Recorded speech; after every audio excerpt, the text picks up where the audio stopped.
Hizi ni video zilizorekodiwa na wananchi wa kata ya Nanjirinji wakijaribu kuonesha adha kubwa wanakutana nayo ya kusafirisha mazao yao, abiria na shughuli zao mbalimbali za maendeleo, hasa katika kipindi hiki cha kusafirisha mazao kama ufuta.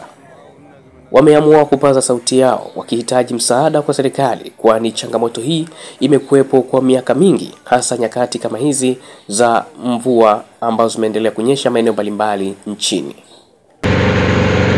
Hatari hakuna kutoka. Gari kama 5 au 4 zimenasia maeneo kutoka Mnadani kwenda Kigombo. Naomba serikali tuangalie kwa jicho la tatu, la sivyo hatutoboi. Tuweze kutoboa kutokana na mali zetu za ufuta. Nchi zilivyo nyingine iko mbali kabisa kule. Ufuta wetu tunasia mpaka mwakani. Ufuta unaweza ukanasia mpaka mwakani ukashindwa kutoka kutokana na hali ya barabara ilivyo.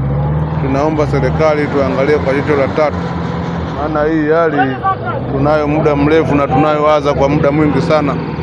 Kama mnavyojionea wenyewe, ni hatari sana. Hiyo ni Faza Mbungo anajaribu kutoka pale, kuna Noa, kuna gari za daa 2, kuna gari ya masoko, zote ziko maeneo haya.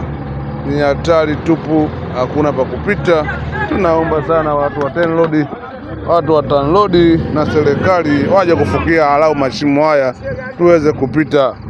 Afukia mashimo, kama watashindwa kukwanga hii barabara waje kufukia hata mashimo haya maeneo ya Kigombo kuitafuta na Kiu.